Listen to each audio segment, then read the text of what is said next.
wo náà sọ pé Saheed Òṣùpá dalẹ̀ olóyè Sunday Igboho àwọn wo ló ń sọ bẹ́ẹ̀ ẹ̀yin tẹ́ bá tẹ́ wá jẹ́ pé blogger ní ẹjẹ́ lọ wá ṣẹṣẹ Saheed Òṣùpá can never be an enemy of olóyè Sunday Igboho láíláí ẹ dákun kí ló dé táwọn yẹn kí ló dé táwọn tí ẹ̀hún sáà ń create enmity lójoojúmọ́ kí ló dé tẹ̀ ń wá ọ̀tá tó yẹ pé táwọn ń wá ọ̀tá fún ọmọ Adéyẹmọ lójoojúmọ́ ṣé àkótọ́ yẹ kéèyàn máa mọ́ta láwà yìí ẹ táwọn ń wá ọ̀tá Saheed Òṣùpá ó dalẹ̀ ẹ fi betrayal alẹ́ for now ẹni ọba dalẹ̀ ẹni ọba dalẹ̀ olóyè Sunday ẹ fọ́ ní kálukú lẹ̀ ẹ̀fọ́ ní kálukú lẹ̀ jẹ́ ẹni tó bá fẹ́ dalẹ̀ ẹjọ́ dalẹ̀ wọ́n látàjà sàṣù ẹ má tọpinpin èèyàn kankiri pé lágbájá àbọ̀dalẹ̀ ni àbọ̀lẹ̀ dalẹ̀ ni ẹ̀fọ́ ní kálukú lẹ̀ pẹ̀lú títí ẹ̀ ẹni ọba fẹ́ dúró déédé ẹjọ́ dúró déédé ẹni tí ọba sì ní kànṣẹ́ tí ò ṣetán láti dúró déédé ẹ fílẹ̀ àti ní ẹ má mọ̀tá mọ́ ẹ má mú ọ̀tá mọ́ ẹ má wá ọ̀rẹ́ kọ̀rẹ́ ni a kì í wọ́tàkọ́tà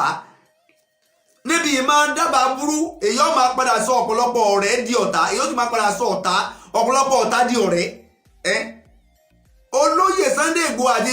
àti Saheed Òṣùpá wọ́n ti jọ ń bọ̀ látọjọ́ tó ti pẹ́ kọ́rọ̀ olóyè Yorùbá Nation tó ṣẹlẹ̀ làwọn méjèèjì náà ti jẹ́ ọ̀rẹ́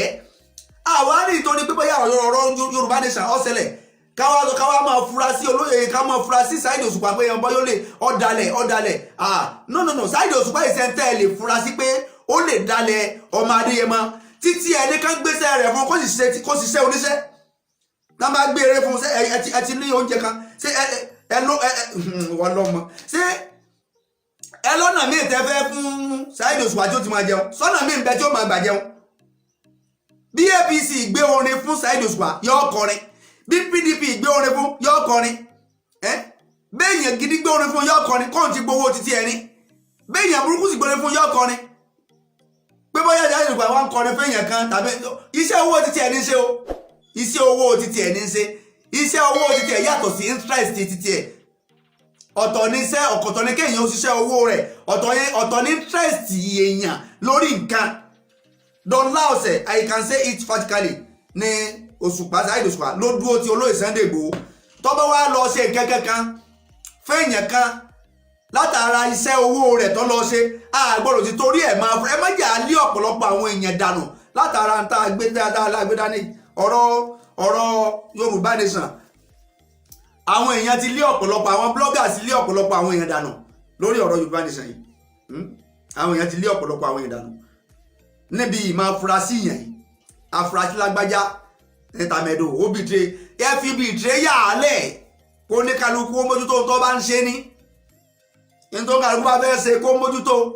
ẹ bá máa jẹ́ òṣàkálá kó jẹ́ òṣàkálá ẹ tó bá ti máa jẹ́ òṣàkó kó tó ṣàkóló ẹ fọ́ ní kálukú lẹ̀ ẹ má mú ọ ìwọ tó o bá dúró tó o sì máa pọ́ dúró déédéé múra sí èmi máa pe gbogbo ẹ̀ lọ́lẹ́sàn gbogbo ohun tó ní kálukú bá ń ṣe lọ́lẹ́sàn ìyẹn tó o bá ń ṣe jẹ́ ká yọ ọ́ mà kó o sì múra sí ọlẹ́sàn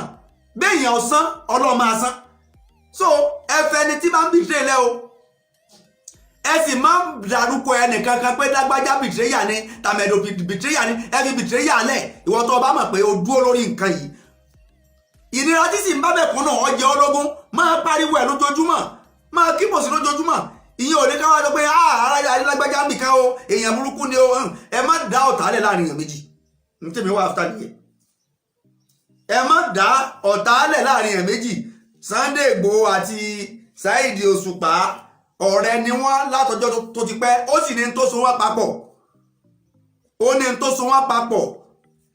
tí Saheed Òṣùpá bá máa jẹ́ bìtìrẹ́yà kì í ṣèyàn kan ní ó sọ gbogbo ayé ni ó rí ọmọ ọlọ́mọdé tí ó ti ń kọrin rẹ̀ kóhun àti